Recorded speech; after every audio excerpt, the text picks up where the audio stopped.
Cabbage തോരൻ ഇഷ്ടപ്പെടാത്ത ഒരു മലയാളികളും ഉണ്ടാവില്ലല്ലേ? എന്നാൽ ഈ ഒരു രീതിയിലൊന്ന് നിങ്ങളിനി ക്യാബേജ് തോരൻ ഉണ്ടാക്കണം കേട്ടോ, ഉറപ്പായിട്ടും ഇഷ്ടപ്പെടും. എല്ലാവർക്കും മൈസ് ഫാമിലിയുടെ പുതിയ വീഡിയോയിലേക്ക് സ്വാഗതം. എല്ലാവരും സുഖമായിട്ടിരിക്കുന്നു വിശ്വസിക്കുന്നു. നമ്മൾ ട്രിവാൻഡ്രംകാർ മുട്ടക്ലോസ് എന്നാണ് കേട്ടോ ക്യാബേജിനെ പൊതുവെ പറയാറ്. അപ്പം നമ്മളവിടെ സദ്യയ്ക്ക് തോരനിൽ കിട്ടുമ്പോൾ കൂടുതലും ക്യാബേജ് തോരനും അവൽ തോരനും കിട്ടും കേട്ടോ. അത് രണ്ടും ഒരേ രീതിയിൽ വെച്ചിരിക്കുന്നതാണ്, അതുകൊണ്ട് തന്നെ ഭയങ്കര ടേസ്റ്റാണ്. അപ്പം നമ്മൾ ഈ തോരൻ്റെ അവസാനം ഒരു ഇൻഗ്രീഡിയൻറ്റും കൂടെ ആഡ് ചെയ്യുന്നുണ്ട് കേട്ടോ. അതുകൊണ്ടാണ് നമ്മുടെ ക്യാബേജ് തോരൻ കുറച്ചുകൂടി വ്യത്യസ്തമാവുന്നത്. എന്നാൽ പിന്നെ നമുക്ക് നേരെ വീഡിയോയിലേക്ക് പോവാം. നമ്മളിവിടെ ഒരു കുഞ്ഞു കഷ്ണം ക്യാബേജ് നന്നായിട്ട് പൊടിപൊടിയായിട്ട് കട്ട് ചെയ്തെടുത്തിട്ടുണ്ട്. പിന്നെ ഇതിൻ്റെ കൂടെ നമ്മളിതാ ഒരു പകുതി സവാളയും ഇതുപോലെ കട്ട് ചെയ്തെടുത്തിട്ടുണ്ട്. പിന്നെ എരിവിന് ആവശ്യമായിട്ട് കുറച്ച് പച്ചമുളകും കൂടെ കട്ട് ചെയ്തെടുത്ത് വെച്ചിട്ടുണ്ട്. ഇനി ഒരു പാനിൽ എണ്ണ ഒഴിച്ച് ഇത് ചൂടായി വരുമ്പോഴത്തേക്കും കുറച്ച് കടുകിട്ടൊന്ന് പൊട്ടിച്ചെടുക്കാം.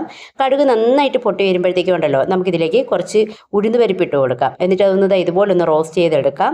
അങ്ങനെ ഉഴുന്ന് പരിപ്പിൻ്റെ കളറൊന്ന് ചേഞ്ച് ആകുമ്പോഴത്തേക്കും കുറച്ച് കറിവേപ്പിലയും ഒരു ഉണക്കമുളക് ഇങ്ങനെ രണ്ടായിട്ടൊന്ന് കട്ട് ചെയ്തിട്ട് അതിലേക്ക് ഇട്ടിട്ട് അതൊന്ന് വഴറ്റിയെടുക്കാം.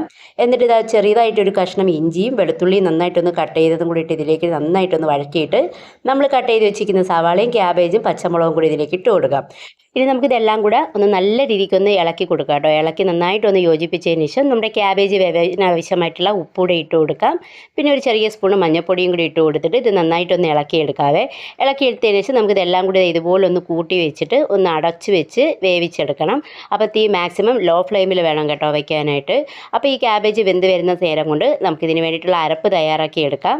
അതിന് വേണ്ടിയിട്ട് ഞാനിവിടെ തേങ്ങയും മഞ്ഞൾപ്പൊടിയും മുളക് പൊടിയും ജീരകവും എടുത്തിട്ടുണ്ട്. അപ്പോൾ ഇതെല്ലാം ഒന്ന് ചെറുതായിട്ടൊന്ന് മിക്സിയുടെ ജാറിലിട്ട് ഇതുപോലെ ഒന്ന് പൊടിച്ച് വയ്ക്കാം. അപ്പോഴത്തേക്കും നമ്മുടെ ഈ സമയം കൊണ്ട് നമ്മുടെ ക്യാബേജ് ഒന്ന് അത്യാവശ്യം ഒന്ന് വെന്ത് വന്നിട്ടുണ്ട്. അപ്പോൾ അടിയിലൊന്നും പിടിച്ചിട്ടില്ല. അപ്പോൾ നമുക്ക് നന്നായിട്ടൊന്ന് ഇളക്കി കൊടുത്തതിന് ശേഷം ഇനിയാണ് കേട്ടോ ഞാൻ പറയുന്ന ഒരു സാധനം ഞാൻ പറഞ്ഞില്ലായിരുന്നു തുടക്കത്തിൽ നമ്മളിതിലേക്ക് ആഡ് ചെയ്ത് കൊടുക്കുന്നു. ഇതാണ് കേട്ടോ, വേറൊന്നുമല്ല, നമ്മുടെ ഗ്രീൻ പീസാണ്. നമ്മൾ ഉപ്പിട്ട് വേവിച്ചെടുത്തിട്ടുണ്ട്. നല്ലതായിട്ടൊന്ന് വേവിക്കേണ്ട, ഒരു 1/4 ഭാഗം വെന്താൽ മതിയാവും. നമുക്കപ്പോൾ ആ ഗ്രീൻ പീസ് ഇതിലേക്ക് ചേർത്തിട്ട് ഈ ഗ്രീൻ പീസും നമ്മുടെ ക്യാബേജും കൂടെ മിക്സ് ചെയ്ത് എടുക്കാം. നന്നായിട്ടൊന്ന് മിക്സ് ചെയ്തെടുത്തിട്ട് അതിൽ ആ ഒരു ചെറിയൊരു വെള്ളത്തിൻ്റെ അംശം ഒന്ന് മാറുമ്പോഴത്തേക്കും നമ്മൾ അരച്ചു വെച്ചിരിക്കുന്ന അരപ്പൂടെ നമുക്കിതിലേക്ക് തട്ടിക്കൊടുക്കാവേ. ഇനി ഇതെല്ലാം കൂടി ആയിട്ട് നല്ല രീതിക്ക് ഒന്ന് മിക്സ് ചെയ്തെടുക്കാം. മിക്സ് ചെയ്തെടുത്തിട്ട് ലാസ്റ്റ് ഇതാ നമുക്കിതിലേക്ക് സെറ്റായതിനു ശേഷം ഒരു സ്പൂൺ വെളിച്ചെണ്ണയും കൂടി ഇതിൻ്റെ മുകളിലേക്ക് ഒന്ന് ഒഴിച്ചു കൊടുക്കാം. എന്നിട്ട് ഇളക്കി കൊടുക്കേണ്ട, ഒഴിച്ചതിന് ശേഷം നമുക്കിതൊന്ന് വീണ്ടും ഒന്ന് അടച്ചു വയ്ക്കാം കേട്ടോ. അപ്പോൾ തീ മാക്സിമം ലോ ഫ്ലെയിമിൽ ഇടാൻ വേണ്ടി ശ്രദ്ധിക്കണം. അങ്ങനത്തെ ഏകദേശം ഒരു 5-10 മിനിറ്റ് കഴിഞ്ഞപ്പോഴത്തേക്കും നമ്മളിത് തുറന്ന് നോക്കിയിട്ടുണ്ട്. നമ്മുടെ തോരനൊന്നും അടിയിൽ പിടിച്ചിട്ടില്ല. ഗ്രീൻ പീസും ക്യാബേജും നല്ല രീതിക്ക് വെന്തിട്ടുണ്ട് കേട്ടോ. അങ്ങനെ നമ്മുടെ അടിപൊളിയായിട്ടുള്ള ക്യാബേജ് തോരൻ റെഡി ആയിട്ടുണ്ട്. അപ്പോൾ ഇനി നമുക്ക് നേരെ ഇതൊരു വേറൊരു പാത്രത്തിലോട്ട് മാറ്റി വയ്ക്കാം.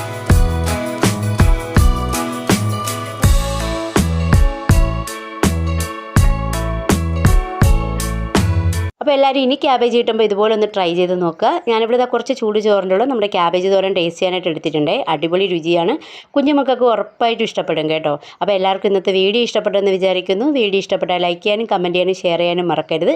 ഹൈപ്പ് കൂടെ ചെയ്തേക്കണേ. പുതിയ വീഡിയോ ആയിട്ട് വീണ്ടും കാണാം. താങ്ക്